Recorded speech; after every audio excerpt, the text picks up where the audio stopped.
Namanarayan Amalila. Namanarayan Devatma, and I Good. would like to talk with you about Maha Shivaratri. Great. And that will be on 3rd March of this year, every year. Yes, so this is a very important date for yogis and a very important date for sadhakas.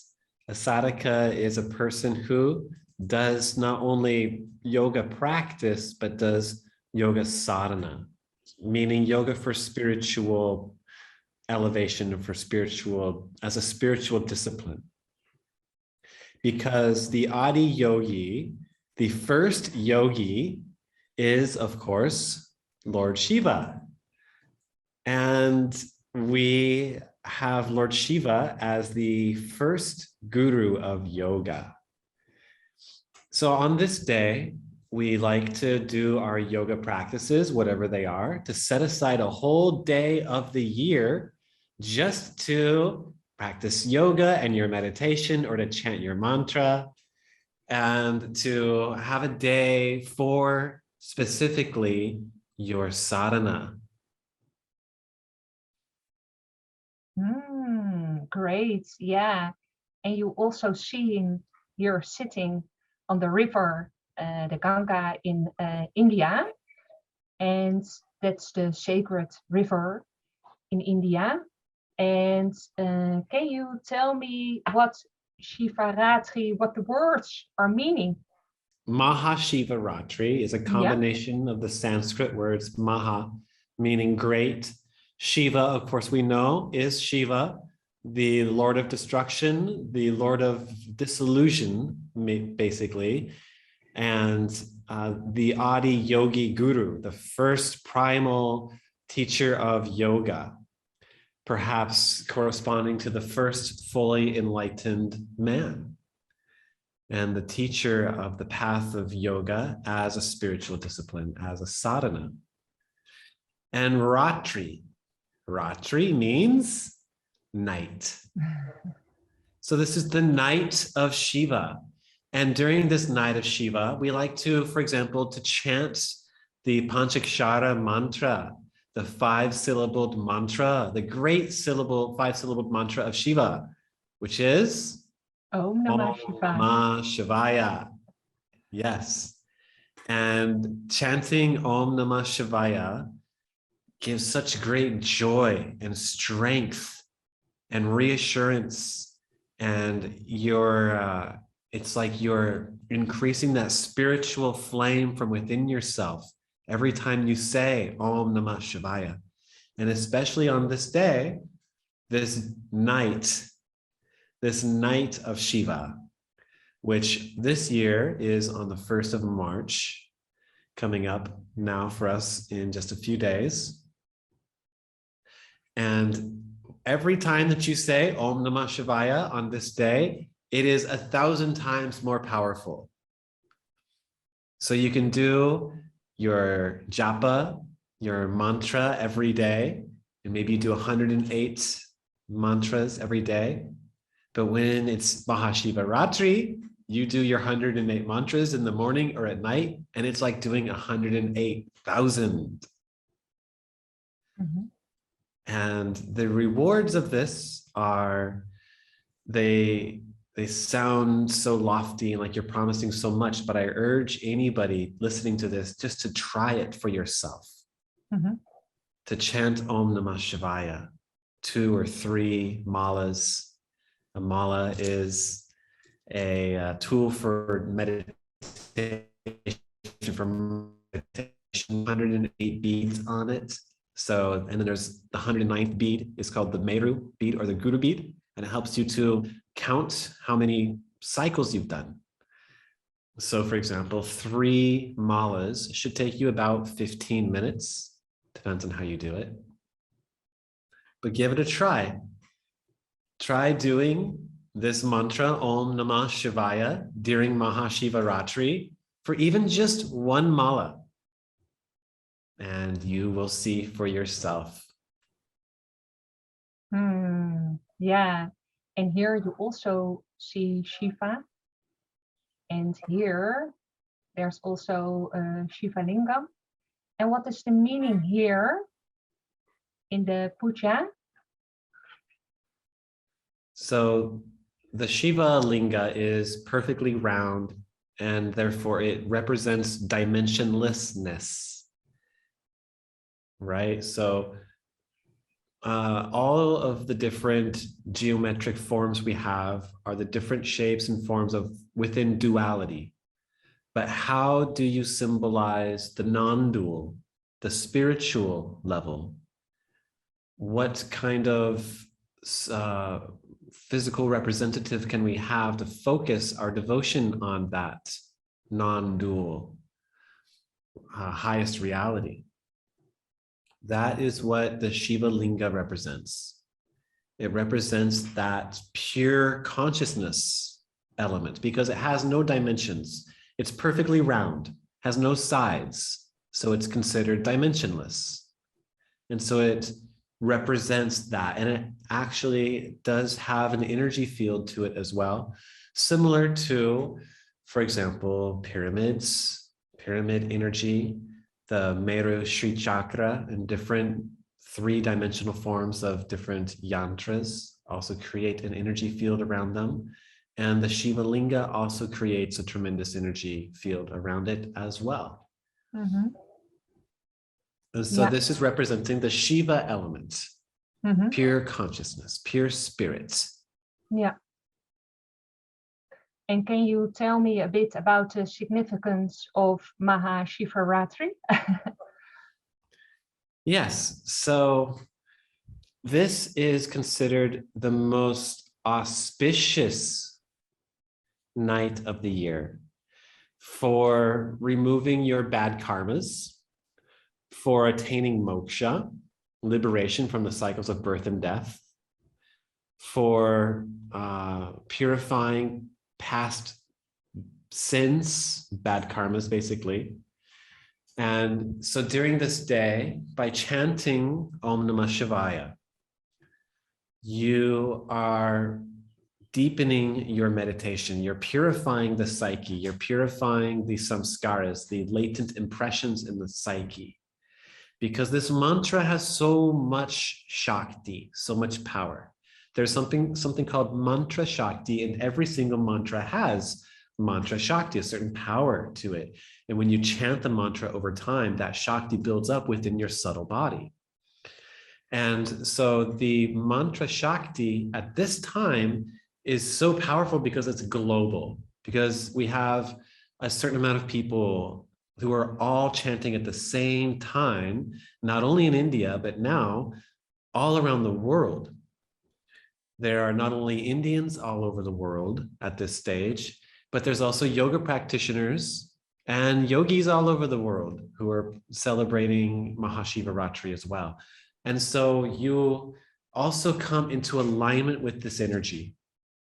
And it's a chance for you to align yourself with the Shiva Tattva, to align yourself with the Shiva element, that the element of yoga, which is all about union between the lower self and the highest self, of spiritual union and realizing your eternal truth as that pure bliss of consciousness, of pure consciousness.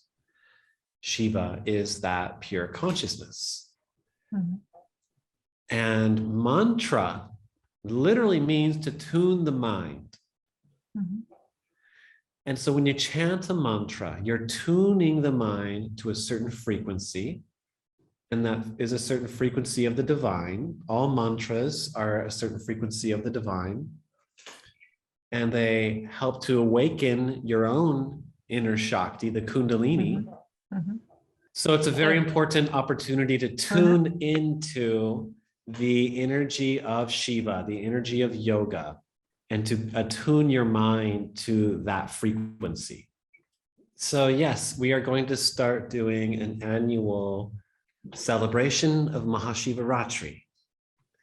And this will be an opportunity to be able to gather together as a global community and to do sadhana together, and to be able to do spiritual practice together for the refinement of our soul, to be able to purify the psyche, to liberate the soul from the ego mind, to be able to experience some spiritual bliss, to tune yourself into that frequency.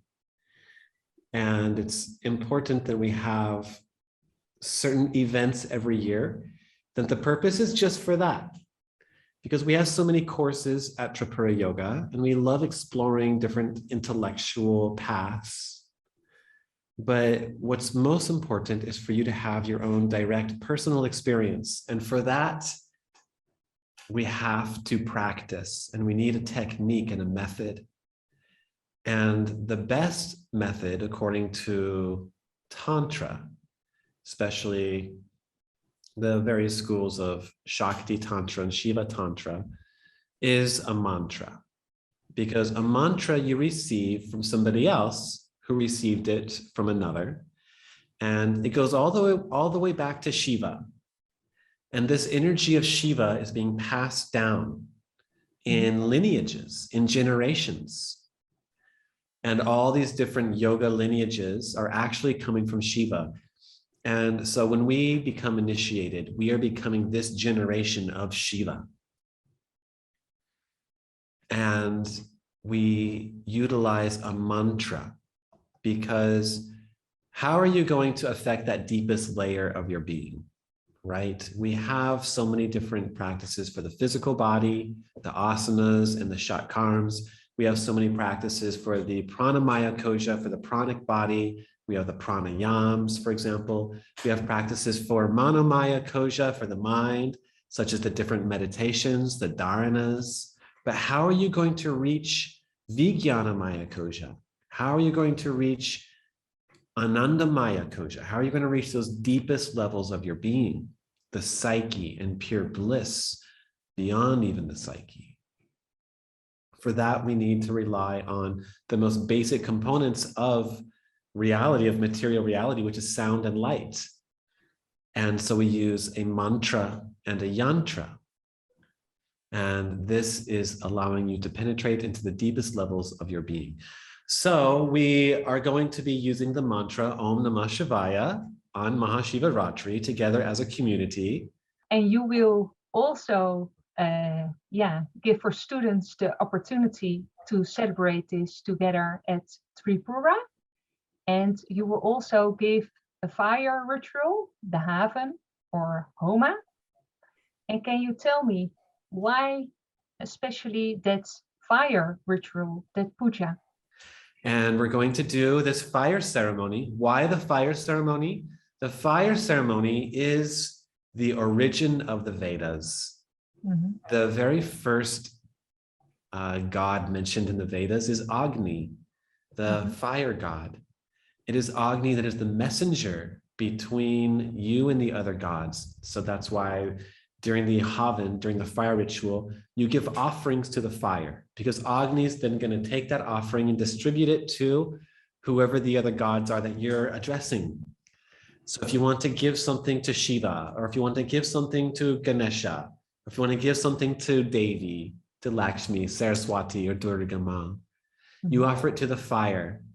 And Agni is the messenger, the delivery man, who takes the subtle essence and delivers it to the devas. And beyond that, for your own sadhana, there's ways that you can amplify that Shakti that you're generating every time that you recite the mantra. So you receive the mantra, Om Namah Shivaya, and you start to chant it.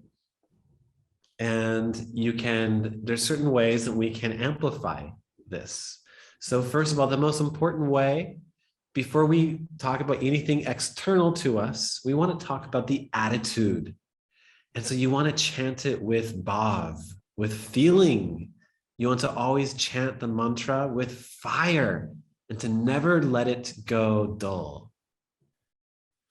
And then once that we are able to do that, you keep the inner flame going first and foremost, then we can talk about other things. So having a yantra present in front of you, every mantra has its corresponding yantra. There is a Shiva yantra for Om Namah Shivaya we can use. There is a Maha yantra that you can use as well. Or you can have a Shiva Linga in front of you as well. Or you could just have a crystal in front of you. And this serves as the catalyst for containing the energy and allowing the energy to build up and to increase. Also sitting on different types of mats, sitting on a wool mat, sitting on a deerskin rug. In certain Sanskrit scriptures, like in the Guru Gita, it describes the benefits from sitting on these types of rugs. Even a lion skin rug is mentioned in these Sanskrit scriptures. Of course, this is from a different time, but we can utilize, and if we understand the science behind this, the idea is then these materials do not allow the prana to dissipate away. So if we're using a synthetic mat, like a synthetic yoga mat, this does not contain your Shakti. And we want to have at least wool. We meditate oftentimes on wool because wool actually is an insulator and helps you to be able to contain your Shakti. Mm-hmm. Another way is chanting in front of fire. You can try this at home, wherever you are. You can just light a little candle or something like this and chant your mantra to the fire. Try this wherever you're at. You can do it for just 5 minutes tonight. Take a little tea light or something like this, light it and chant Om Namah Shivaya, Om Namah Shivaya, Om Namah Shivaya, allowing the inner fire to merge with the outer fire. And this is one way to magnify the effects, to magnify the Shakti. Mm-hmm. And so by doing the Havan, the fire ritual, not only are we giving back to nature, we are fulfilling our end of the agreement. Everything has to sacrifice in order for these cycles in nature to continue. And this act of sacrifice is a way to give back. So, you should give something like ghee, for example, even though it might be a little bit pricey. This is your chance to offer a sacrifice. If we look, for example, in the Upanishads, it talks about from rain comes food. From food comes the subtle essence, the sexual essence. From subtle sexual essence comes the fetus. From the fetus comes the man and the woman, and the man and the woman then have to give back to, they have to sacrifice to continue these patterns, these cycles. And that's why it's considered in Vedic times, then when you do a Havan, a fire ritual, it should produce rain. And if it rains shortly after your fire ceremony, then this is a good sign that the devas have received your offerings. And we can understand where this comes from when man had a more intimate connection with nature. One of Swami Satyananda's last speeches was about the Havan ritual, the fire ceremony. He talked about how this goes all the way back to when man first discovered fire. And that was our first major awakening, where as human beings, we realized that, we've got something special, that we have more going for us. We can harness fire, whereas every other animal just runs away from it. Thank you so much. Yeah, on the verse, you also will, take us in that part with that fire. So that is great that we, that we have that opportunity to celebrate that together. Yes, and we also use a mandala. You already described it, and you also will give, if anybody likes that, a mantra Diksha. And can you tell me what is that, a mantra Diksha? Yeah, so we're very fortunate to have these ancient lineages of yogis that have gone all the way back to Shiva, as we described. And it's a real treat and a blessing that these ancient lineages are still with us today in an unbroken line that goes all the way back into extreme ancient antiquity and into all the way back into more ancient times than we really know. How old is yoga? We don't really know. And it would be like if we still had some of the Egyptian mystery schools alive today that were all the way back from Egypt, like actual Egyptian priests and things like that, that had their lineages still with us today. Well, we don't have that. There may be certain occult schools that have tried to mimic that, but the actual lineage straight from ancient Egypt has been broken. Well, in India, the Sanatana Dharma, the yoga schools, they were not broken. They have existed since ancient times until the present. And one way of passing on this flame that exists within yoga, one way of passing on this yoga fire, then totally opens your heart, activates the chakras, awakens the Shakti, and transforms your entire perspective, allowing your identity to transform into identifying with being the universe. This fire is passed down, and the way that it's passed down is through a mantra. Mm-hmm. So you receive a mantra from another, and that seems to be a very important point, and a point that a lot of people want to ignore and say that it leads to abuse. And of course it may. You have to use your head at all times. But we have to look at where the history of this is coming to us from. That we are all like these rocket ships built to go to the highest seventh heaven, but we need somebody else to come in and turn us on. And that's why even Jesus Christ, he needed to have initiation from John the Baptist. We all need to have this initiation. And a mantra fulfills this, because the mantra that you receive was already mastered, and the person who has given it to you has already practiced it enough that the mantra Shakti has unfolded within themselves. And that mantra Shakti has activated their own Kundalini and has connected them to the cosmic energy, the Mahaprana, the Maha Shakti. And now that they are connected, they've been connected from the one previous to them, you can now connect others. When you have received a mantra from somebody who has received a mantra from so on and so on, all as you have to do is unfold the Shakti of the mantra by doing it, practicing it every day. Allow the fire of the mantra to consume you totally. And after a certain amount of time, you will also experience a Kundalini awakening. And that will connect you to Mahaprana, to Mahashakti, to the cosmic energy. And once you're connected, then you can give that mantra to others. And what's really interesting about this is that I noticed that people will sense this in you, and they'll sense that they can come to you and ask you for a mantra. Because I've never openly advertised giving a mantra. It's always been a much, much, much more personal process where somebody else, you see something in that person and you go to them and you ask them for a mantra. That's the way it's supposed to work. Mm-hmm.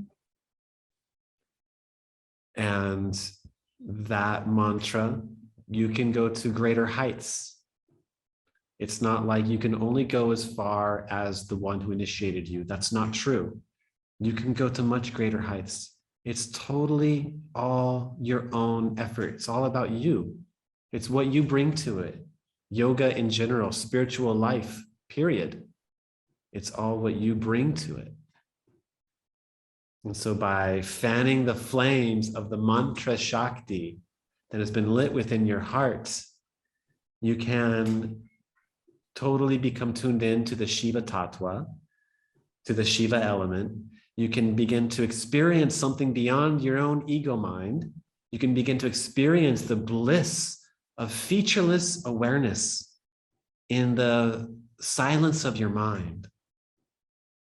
And these states of meditation occur spontaneously.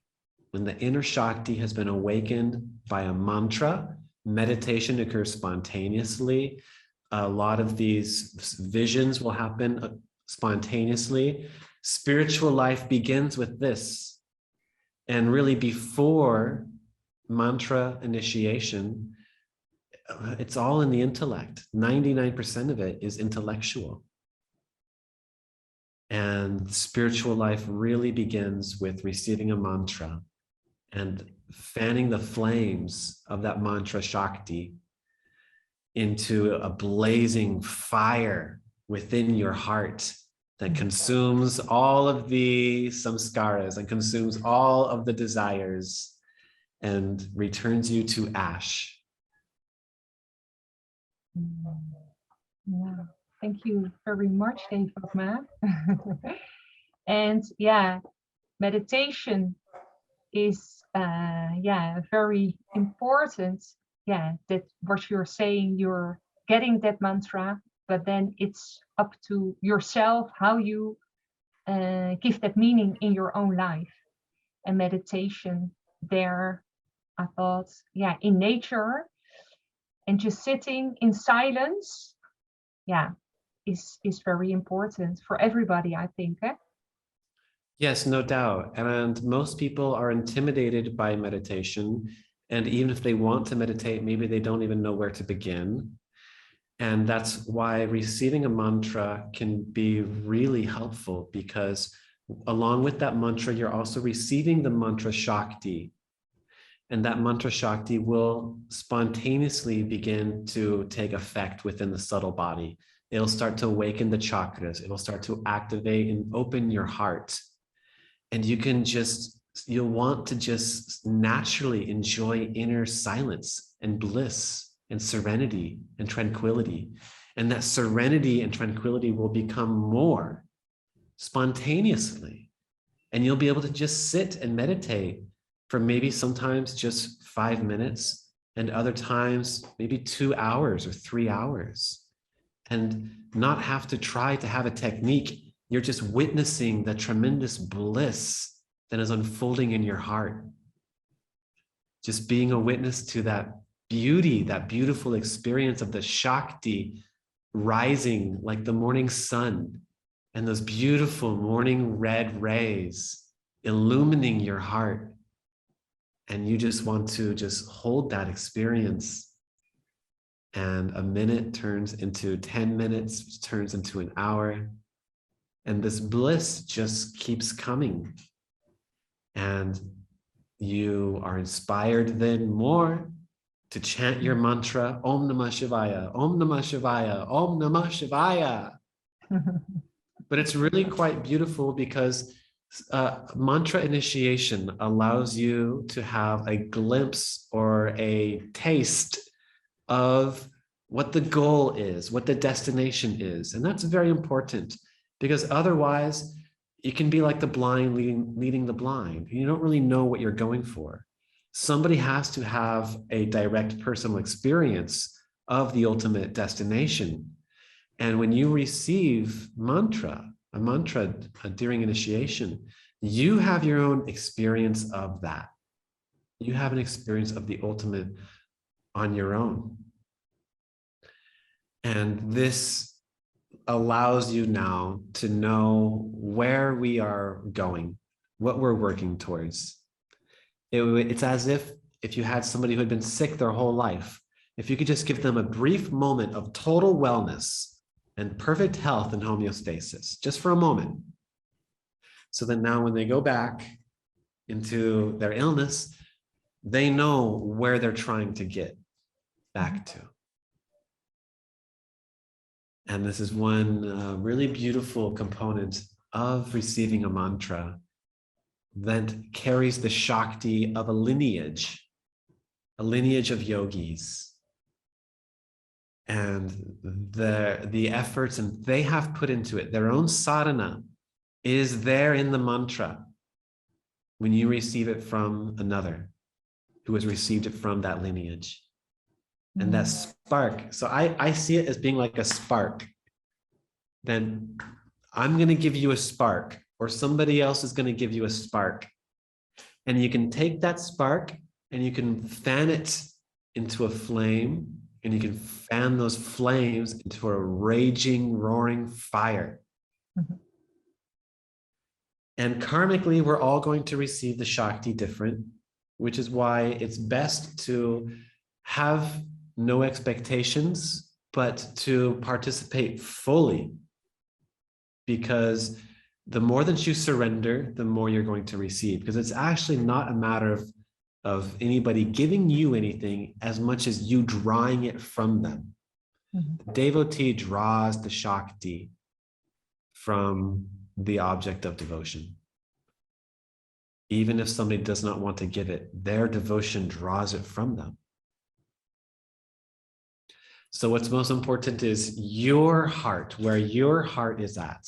If you really want to receive the Shakti and you really want to ignite your heart and to begin spiritual life and to awaken Shri Kundalini Shakti and to begin to walk this path of yoga to awakening to your eternal self, then receiving a mantra is extremely important for you and can definitely be of great benefit. You can still do yoga without receiving a mantra, and you can derive wonderful benefits from every yogic practice, and it can enrich your life in so many more ways than you could ever imagine. Hatha yoga, Kriya yoga, Raja yoga, the Shatkarms, all of it. But for spiritual life and for that spiritual metamorphosis to begin, we need to have initiation, awakening. Somebody else has to come along and start up your engines. Yeah. Now we can join you, Devatma, on the 1st of March, and I will be there. So that's so great. Yeah. Thank you so much for explaining. Yeah. So I now have some understanding of it. And thank you very much. Thank you so much, Atma Lila. It's always a tremendous joy. Yeah.